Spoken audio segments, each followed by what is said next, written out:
Hi guys, পুনৰ স্বাগতম জনাইছো মোৰ অন্য এটা নতুন ভিডিঅ'লৈ। আশা কৰোঁ আপোনালোক সকলো ভালে আছে। বৰ্তমান আমিও ভালে কুশলে আছো আৰু সকলোৱে জানে অলৰেডি যিটো আগৰ ভিডিঅ' মই তাত দিছিলো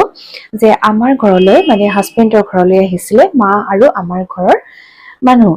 তো সেই সকলোখিনি আহিলে কিন্তু ঘৰা-ঘৰি গ'লগৈ আৰু মাক ৰখালো দুদিনমানৰ কাৰণে। মা লগতে অলপ ফুৰিব গলো, দেখা পাইছে বালাজী টেম্পল গলো আৰু মেলা চালো, তাৰ পৰা দুইপদ বস্তু আনিলো আৰু এনেকে থাকোতে সময়বোৰ পাৰ হৈ গৈছে আৰু পিছত আৰু ফুৰা কৰা হোৱা নাই আৰু এনেকুৱা হৈছে যে ভিডিঅ' শ্বুট কৰিবও পৰা নাই, কিয়নো মাৰ লগত বহুত বছৰৰ মূৰত এনেদৰে টাইম স্পেণ্ড কৰিছো। মা আৰু আমাৰ বেবী, মই, এই ঘৰৰ সকলোখিনি মেম্বাৰ, আমি সকলোৱে ইমান ধুনীয়াকৈ টাইম স্পেণ্ড কৰিছো যে খুব ভাল লাগিছে আৰু সেইকাৰণে ভিডিঅ' চিডিঅ' কৰিব মনো যোৱা নাই আৰু যিমানখিনি সময় পাৰো মাৰ লগতে আছো, সময় দিছো বা মোক মায়ে সময় দিছে। সেইটো তাৰ মাদকতাটো বেলেগ নহয় জানো। আৰু সেইটো যি নহওক বাৰু, সেইখিনি কৈ ইমান সময় নষ্ট কৰি নাথাকো। এতিয়া কথাটো হ'ল মা যাব হ'ল, ঘৰলৈ যাব হ'ল, মা আমাৰ অৰিজিনেল ঘৰলৈ যাব হ'ল আৰু মোৰ অৰিজিনেল ঘৰ ক'ত সেইটো আপোনালোকে নাজানে বোধ কৰো। মই লাহে লাহে কবলৈ বিচাৰিছো আৰু হয়, মোৰ অৰিজিনেল ঘৰ হৈছে মোৰ মা মোৰ অৰিজিনেল ঘৰ হ'ল নগাঁৱত। মই নগাঁৱৰ জীয়ৰী আৰু বিবাহ সূত্ৰে বৰ্তমান গুৱাহাটীৰ বোৱাৰী, গুৱাহাটীৰ বাসিন্দা হৈ আছো। আৰু এনেকুৱা নহয় যে মই বাকীখিনি মই এতিয়া নকওঁ কিন্তু দেই, কম বুলি ভাবিছো। সেইটো আচলতে যেতিয়া নেকি মোৰ ইন্ট্ৰটো দিম, সেই ইন্ট্ৰটো দিয়া সময়খিনিত মই আপোনালোকক সবিশেষ কম মোৰ বিষয়ে দেই, কি কাৰণে কেনেকুৱা কি হ'ল।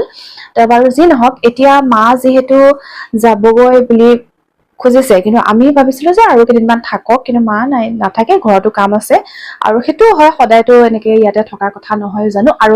যিহেতু আমিও বহুত দিন ঘৰত যোৱা নাই, সেয়ে ভাবিলো মাৰ লগতে আমিও অকনমান ঘৰলৈ যাওঁ বুলি। কেনেকুৱা এটা লাগিব পাৰে ভাবকচোন। খুব এক্সাইটেড হৈ আছো আৰু এক্সাইটমেন্টত ক'ব নোৱাৰো। অলপ লাগেজ চাগেজ বোৰ পেকিং কৰা ষ্টাৰ্ট হৈ গৈছে, পেকিং কৰি আছো। তাৰ মাজতে ভাবিলো যে নাই, যিহেতু আৰু এনেকে ভিডিঅ' শ্বুট কৰা নহব, পটাপট মই এইকণ সময়তে এইকণ ভিডিঅ' শ্বুট কৰি থৈ দিওঁ, ষ্টাৰ্ট কৰি থৈ দিওঁ ভিডিঅ'টো। তাৰ পৰা মই লাহে লাহে কৰি যাম, কিয়নো মই বস্তুটো কি হৈছে, কেমেৰা ধৰি এহাতে কাম কৰি সেইখিনি কৰি থাকিবলৈ মোৰ বহুত প্ৰব্লেম হৈ গৈছে। সকলোৱে জানে যে মোৰ সেইখিনি বস্তুত অলপ আগৰ পৰা অলপ প্ৰব্লেমছ পাওঁ। তাৰ পৰা মোৰ প্ৰেগনেঞ্চি পিৰিয়ডটো আহি গ'ল, সেইখিনি সময়ততো সেনেকে সিমান কৰা নহলে, দেন হাজবেণ্ডে কৰি দিয়ে অলপ, মই কৰো, এনেকা কৰি কৰি এতিয়াতো আৰু ইমান, আৰু ৰুম চুম বহুত মেচি হৈ আছে। কি ক'ম, সেইকাৰণে মই গোটেই বস্তুখিনি কৈ এনেকে ধৰি কিনে কৰি থাকিব পৰা নাই আৰু লাহে লাহে তেনেকেও কৰিব ষ্টাৰ্ট কৰিম, যিহেতু বেবী অকনমান জনা হওক। কিন্তু এটা কথা, বেবীৰ কাৰণে ইমান কোনো হেৰি হোৱা নাইকিয়া, তথাপি আমি কি কৰিছো, নিজে নিজে অলপমান মই টাইম দিছো। আৰু মই আজি মৰ্ণিঙো মই হাজবেণ্ডক কৈছো যে মই জীৱনৰ যিখিনি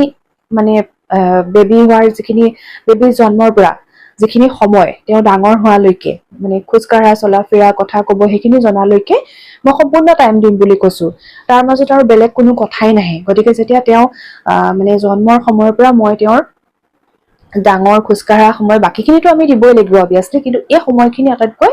সোণালী সময় বুলি কবলৈ মই বিচাৰিছো, মোৰ কাৰণে, বেবীৰ কাৰণে, আমাৰ সকলোৰে কাৰণে। সেইকাৰণে মই কৈছো যে মই গোটেই সময়খিনি তেওঁকে দিম, বেলেগ কথা মই পিছে পৰে ভাবিম। আৰু সেইকাৰণে মই যিমান পাৰো সিমান সময় দিবলৈ বিচাৰিছো আৰু যিটো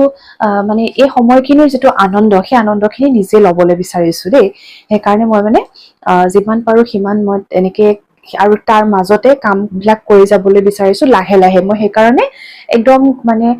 ৰেগুলাৰলি ভিডিঅ'বোৰ আপলোড কৰিব পৰা নাই, তথাপি অকন অকন কি কৰো, মই যেতিয়া যিটো বস্তু ৰাখিব লাগে সেইবোৰ অলপমান ক্লিপবোৰ অকনমান শ্বুট কৰি ৰাখি থৈ দিওঁ, যাতে মই তাতে এড কৰি দিব পাৰো, সেইবোৰ এটা মেমৰি। আৰু যি নহওক, এতিয়া আমিও মাৰ লগতে ঘৰলৈ যাবলৈ বিচাৰিছো, মাক তাতে থৈ পেলাই আমি আহিম আৰু আকৌ মাহত আহিবই হবহি।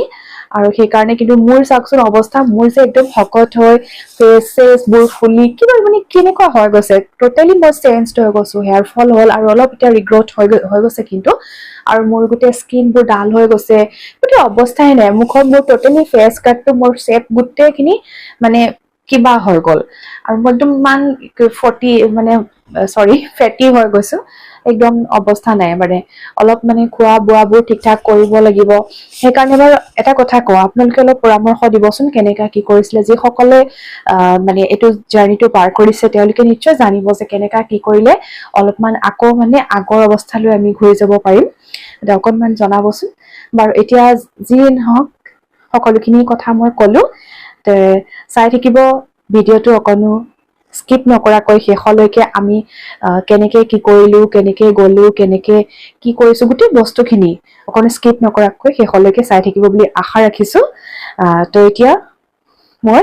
গোটেই বস্তুখিনি লাহে লাহে মই নিজে শ্বুট কৰি যাম আপোনালোকে চাই থাকিব দেই আমি মাৰ ঘৰলৈ মাৰ লগতে যাম যিহেতু সেয়ে আৰ্লি মৰ্ণিং উঠি পেলাই লাগেজ পেকিঙৰ কামবোৰ সমাপ্ত হৈ গ'ল লাগেজবোৰ পেক হৈ গ'ল এতিয়া মাইনাক ৰেডি কৰি ৰুমটো ঠিক কৰি আমিও ৰেডি হৈ লওঁ এতিয়া আমাৰ অকণমান দিয়া থোৱা পৰ্ব অনুষ্ঠান এটা আছিলে আৰু সেই কামটো সুকলমে পাৰ হৈ গৈছে একচুৱেলি মা প্ৰেজেণ্ট থাকিলেহে আমাৰ এই পৰ্বটি সম্পূৰ্ণ হ'ব সেই মা থাকোঁতে কৰি ল'লো এতিয়া আমাৰ কাম হৈ গ'ল এতিয়া আমি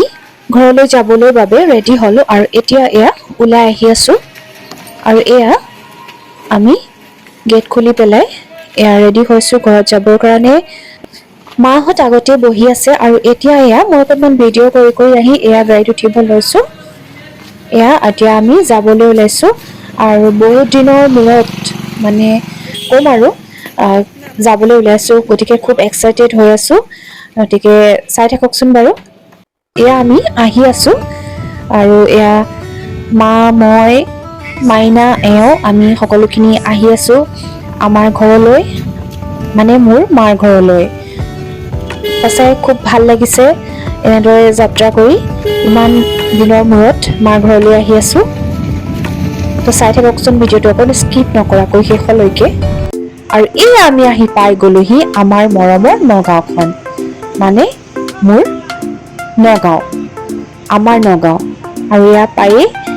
অকণমান ভিডিঅ' কৰি ল'লো চাওকচোন কিমান ভাল লাগিছে ইমান এটা সুন্দৰ পৰিৱেশ আৰু এয়া আমাৰ এফালে ঢাকাপতি সেয়া অকণমান ভিডিঅ' কৰি ল'লো ইফালে সিফালে চাই ইমান ভাল লাগিছে নহয় আৰু এয়া য'ত আমি আগতে খাওঁ মাৰ লগত এয়া হৈছে আমাৰ শৰ্মা চুইটছ এয়া শৰ্মা চুইটছলৈ আহিছোঁ আহি পেলাই ইয়াতে বিভিন্ন ধৰণৰ মিঠাই কিবা কিনি আৰু এয়া মায়ে খালে পৰঠা এওঁ খালে কিবা পেটিছ মই মিঠাই আৰু কিবা চলে ভটৰে খাই ল'লোঁ মুঠতে এক ক'ব নোৱাৰা মানে প্ৰকাশ কৰিব নোৱাৰা আনন্দ লাভ কৰিছোঁ মানে যিবোৰ বস্তু মই ইমান বছৰে মানে হেৰুৱাই পেলোৱা নিচিনা হৈ গৈছিলে সেই গোটেই বস্তুখিনি আকৌ যেন চকু পচাৰতে পাই গ'লোঁ আৰু এতিয়া আহি পালোঁ ষ্টেডিয়াম মাৰ্কেটত কিবা শ্বপিং কৰিবৰ কাৰণে সোমালোঁ আৰু এই ষ্টেডিয়াম মাৰ্কেটখন মই অকণমান এনেদৰে ভিডিঅ' কৰি দেখাই দিছোঁ আৰু এতিয়া দেখাবলৈ বিচাৰিছোঁ এই মহাবীৰ শ্বপখন আৰু ইয়াতে আমি আগতেও শ্বপিং কৰোঁ এনেকুৱা নহয় যে এখন নতুন দোকান কিবা কিন্তু চাওকচোন দোকানখন বহুত ষ্টেণ্ডাৰ্ড হয় আৰু আপুনি যেনেকুৱা ধৰণৰ বস্তুৱেই বিচাৰে তাত তেনেকুৱা ধৰণৰ বস্তু পাবলৈ মানে পাৰে আৰু এতিয়া আহি পেলাই মায়ে নতুন জোৱাইলৈ বুলি কিবা বস্তু লৈছে আৰু সেইকাৰণে মই অকণমান ভাবিলোঁ ইমান মানে মৰম লগা ধৰণে মায়ে বস্তুখিনি চাই আছে তেওঁকো চাব দিছে আচলতে মায়ে মানে নিজৰ চইচ অনুসৰি তেওঁক দিব বিচৰা নাই নিজৰ চইচ মানে কি আচলতে তেওঁ পিন্ধিব নহয় জানো যি বস্তুৱেই নহওক সেইকাৰণে তেওঁক চইচ কৰিব দিলে আৰু মই সেই চলতে অকণমান ভিডিঅ' কৰি ল'লোঁ আৰু এইখিনিতে এটা কথা ক'ব বিচাৰোঁ আপোনালোকে মহাবীৰ শ্বপখনলৈ নহাকৈ নাথাকিব আহিব আপোনালোকে যেনেকুৱা ধৰণৰ বস্তু বিচাৰে মানে কাপোৰ তেনেকুৱা ধৰণৰে পাব যিমানটো ৰেঞ্জৰ পৰা আপোনালোকৰ লাগে সিমান এটা ৰেঞ্জত আপোনালোকে পাবলৈ সক্ষম হ'ব আৰু লগতে আপোনালোকে খুব মানে এটা ভাল ৰেহাই মূল্য মানে ডিছকাউণ্টটো পাব আৰু এতিয়া আমাৰ শ্বপিং কৰা হৈ গ'ল আৰু এতিয়া আমি আকৌ গাড়ীত বহি ল'লোঁ আৰু এয়া মাইনা চাওক এবাৰ উঠিছে আৰু টোপনি একদম তাই টায়াৰ্ড হৈ গৈছে আৰু এয়া আমি আকৌ পুনৰ আমাৰ ঘৰলৈ বুলি যাত্ৰা আৰম্ভ কৰিছোঁ আমাৰ ঘৰটো নগাঁৱৰ পৰা অলপ দূৰত হয় এটা ভিলেজ এৰিয়া হয় আৰু সেইকাৰণে আমি এনেদৰে নগাঁৱতে গোটেই বস্তুখিনি শ্বপিং কৰি লৈছোঁ এতিয়া নহয় আমি আগৰ পৰা এনেদৰে নগাঁৱৰ মেইন টাউনতে গোটেই বস্তুবোৰ আমি শ্বপিং কৰি লৈ লওঁ আৰু এয়া চাওক আমাৰ যিখন নগাঁৱৰ মেইন টাউন আগতকৈ আৰু ডেভেলপ হ'ল আৰু সঁচাই খুব ভাল লাগিছে আৰু মা মই এওঁ মাইনা এনেদৰে আমি আহি আছোঁ মাইনা অকণমান টোপনি গৈছে মাজে মাজে সৰু বাচ্ছা নহয় জানো গতিকে তাই উঠে খেলে আকৌ অকণমান টোপনি যায় আৰু মই জানো কি ক'ব মোৰ ইমান ভাল লাগিছে ন কিন্তু মোৰ অৱস্থা নাই গোটেই গৰমো লাগিছে ঘামি কৰি গোটেই মুখৰ অৱস্থা নাইকিয়া হৈ গৈছে। ঘৰ গৈ পাওঁতে মানে মোৰ অৱস্থাই নাইকিয়া হৈ যাব। আৰু এয়া চাওক, সমগ্ৰ এছিয়াৰ ভিতৰতে সৰ্ববৃহৎ যি মন্দিৰ নিৰ্মাণ কৰা হৈছে সেয়া আমাৰ ঘৰলৈ যোৱাৰ পথতে পোৱা যায়। গতিকে আমিও সেইকাৰণে অকণমান এওঁক এনেদৰে ৰাস্তাৰ পৰাই দেখাই নিম বুলি ভাবিলোঁ। মানে আমি আচলতে ওচৰলৈকে গৈছোঁ, কিন্তু যিহেতু অকণমান কিবা আমাৰ প্ৰব্লেম হৈছে বা আমি সেই নীতি নিয়ম অনুসৰি আমি আহিব পৰা নাই, সেইকাৰণে মন্দিৰৰ ভিতৰত আমি প্ৰৱেশ নকৰোঁ বুলি ভাবিলোঁ। সেয়ে ভাবিলোঁ মন্দিৰৰ একেবাৰে ওচৰলৈকে গৈ পেলাই অকণমান এওঁক দেখুৱাই পেলাই আকৌ আমি ঘৰলৈ পুনৰ যাত্ৰা কৰিম বুলি। এয়া আমি মন্দিৰৰ ওচৰলৈকে আহিলোঁ, একেবাৰে ওচৰলৈকে, কিন্তু আমি ভিতৰত সোমোৱা নাই। মই অলৰেডি কৈছোঁ যে ভিতৰত সোমাবৰ কাৰণে আমি তেনেদৰে ৰেডি হৈ অহা নাইকিয়া, সেয়ে মানে নীতি নিয়মবোৰ পালন কৰি নাই যিহেতু আমি ভিতৰত নোসোমাই এনেদৰে মন্দিৰৰ ওচৰৰ পৰাই আমি গাড়ীখন ঘূৰাই লৈ ল'লোঁ। আচলতে মই সৰুৰে পৰাই যেতিয়া মানে প্ৰতিষ্ঠা হৈছিলে সেইখিনি সময়ৰ পৰাই আহোঁ নহয় জানো, কিন্তু এওঁ যিহেতু সেইখিনি সময়ৰ পৰা অহা নাই আৰু আগে পিছে তেওঁ আহিছে মই ইমান নাজানো ভালদৰে, কিন্তু অকণমান এনেদৰে দেখাই ল'লোঁ আৰু এতিয়া পুনৰ আকৌ আমাৰ ঘৰলৈ বুলি যাত্ৰা আৰম্ভ কৰিলোঁ। আৰু সঁচাই খুব এটা সুন্দৰ পৰিৱেশ গঢ় লৈ উঠিছে মন্দিৰৰ চৌপাশে। আৰু এইখিনি এটা কথা কৈ থওঁ যে আচলতে মৃত্যুঞ্জয় মন্দিৰৰ পৰা আমাৰ ঘৰলৈ মাত্ৰ অলপ দূৰ, বেছি দূৰ নহয়। মানে আমি আগতে খোজকাঢ়িও অহা যোৱা কৰিছিলোঁ, কিন্তু এতিয়া মানে যিহেতু গাড়ী মটৰ সকলোখিনি কমিউনিকেশ্যনৰ সুবিধা হৈ গ'ল, সেইকাৰণে আচলতে কোনো প্ৰব্লেম নাই। কিন্তু আচলতে অলপ দূৰ মানে আছে আৰু, কিন্তু আমি খোজকাঢ়িয়ে অহা যোৱা কৰিছিলোঁ বেছিভাগ সময়। কিন্তু এতিয়া এইটো যিটো কমিউনিকেশ্যনৰ সুবিধা হোৱাৰ কাৰণে খুব ভাল হৈছে আৰু খুব ভাল লাগিছে। আৰু ঘৰ আহি পাই গ'লোহি আৰু মায়ে কৰিবলৈ লৈছে এয়া আৰতি, যিহেতু নতুন জোঁৱাই আৰু নাতিনী পাইছে সেয়ে, আৰু যিহেতু আমি নতুনকৈ মানে প্ৰথমবাৰ আমি ঘৰলৈ আহিছোঁ বিয়াৰ পিছত, সেয়ে মায়ে আৰতি কৰিলে। আৰু এতিয়া আহি লৈ পেলাই এওঁ ড্ৰেছ চেঞ্জ কৰা নাইকিয়া এনেদৰে আমি বহিবলৈ দিয়া হৈছে ড্ৰয়িং ৰুমত। আৰু এয়া চাওক, চাহ তাহৰ ব্যৱস্থা কৰা হৈছে যিহেতু বিহু, আৰু সেয়ে পিঠা পনা সকলোখিনি ব্যৱস্থা কৰা হৈছে। আৰু এয়া হ'ল আমাৰ বৌৰ বায়েকৰ ল'ৰা, মানে তেওঁৰ ভাগিন, গতিকে তেওঁ ইতিমধ্যে আহি পালে। আৰু এয়া চাওক, আমাৰ খুৰী আৰু ওচৰৰে এগৰাকী খুৰী, এই দুয়োগৰাকী খুৰী সকলোখিনি মিলি পেলাই চাহ তাহ খাইছে, মিঠাই বিভিন্ন ধৰণৰ পিঠা পনা লাৰু আমিও আনিছোঁ আৰু মাও ৰেডি কৰি ৰাখিছে। এতিয়া হৈ গ'ল ৰাতি, আৰু ৰাতিৰ সাজৰ যোগাৰৰ কাৰণে মায়ে বনাইছে মাংস, দালি,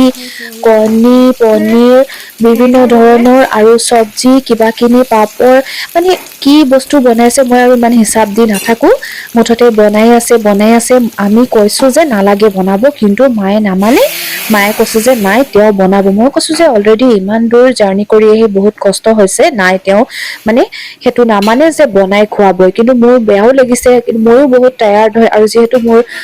মানে চিজাৰিন অপাৰেশ্যন হৈ গৈছে, সেইকাৰণে মইতো ইমান সেইখিনি কৰিব নোৱাৰোঁ। আৰু লগতে মায়ে দিলে এয়া আমাক খাবৰ কাৰণে ফ্ৰাইড চিকেন, আৰু এয়া আমি খাই আছোঁ, মানে মই ভিডিঅ' কৰি আছোঁ, এয়াও খাই আছে, আৰু লগতে ময়ো খাব বহিছোঁ। এয়া তেওঁ খাই হৈছে আৰু তেনেকুৱাতে ময়ো লৈছোঁ। এয়াই হৈছে আমাৰ ঘৰ, আৰু সেয়া মই খাই থকা আপোনালোকে নিশ্চয় দেখা পাইছে, আৰু সঁচাই খুব ভাল লাগিছে। মানে আচলতে এনেকুৱা নহয় যে মানে কিবা আগতে নাই খোৱা বা খাবলৈ নোপোৱা, কিন্তু মাৰ ঘৰত আহি পেলাই মাৰ হাতেদি বনোৱা বস্তু খোৱাৰ যিটো আমেজ, সেইটো আৰু পৃথিৱীৰ ক'তো পোৱা নাযায়, নহয় জানো? নে আপোনালোকে কি কয়? যিসকলে তেনেকে মাকৰ ঘৰলৈ আহি পেলাই বাৰে বাৰে বস্তু খুজি খায় বা নোখোজাকৈ মাক সকলে দিয়ে, সেইটো ক'বচোন আৰু কমেণ্ট বক্সত কমেণ্ট কৰি। আৰু এয়া ৰাতিৰ সাজ আমি খাই আছোঁ, এওঁ খাই আছে, আৰু এয়া মায়ে কিবা কিবি বনাই আছে, আৰু এতিয়া লগতে দিছে বনাই খাবলৈ আমাক ক্ষীৰ।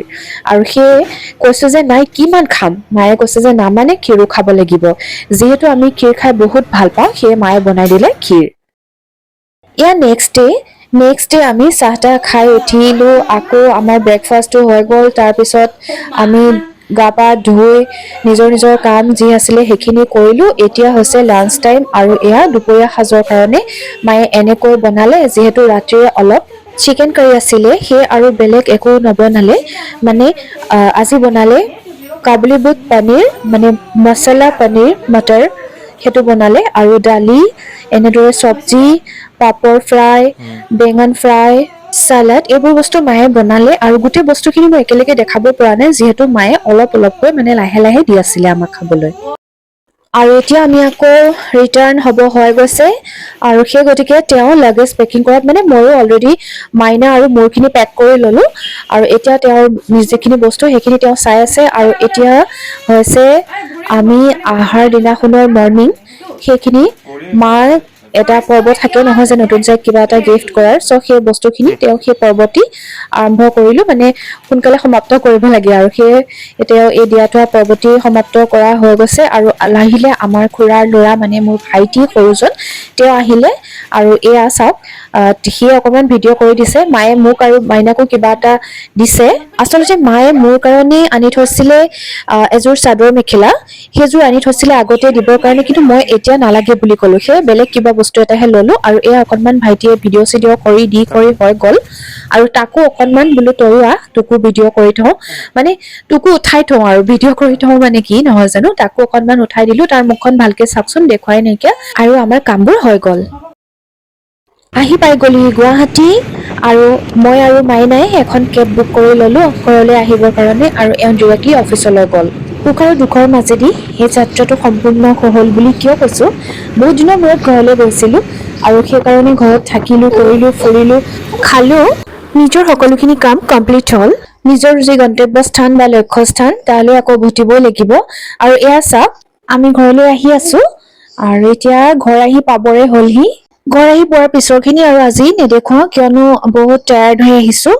চ' সেইকাৰণে ভাবিছোঁ যে ইমানতে আৰু আজি ভিডিঅ'টো সমাপ্ত কৰোঁ ভিডিঅ'টি চাই কেনে পালে জনাবলৈ নাপাহৰিব লগতে প্লিজ চেনেলটি ছাবস্ক্ৰাইব কৰি দিব আৰু আজিলৈ ইমানতে বাই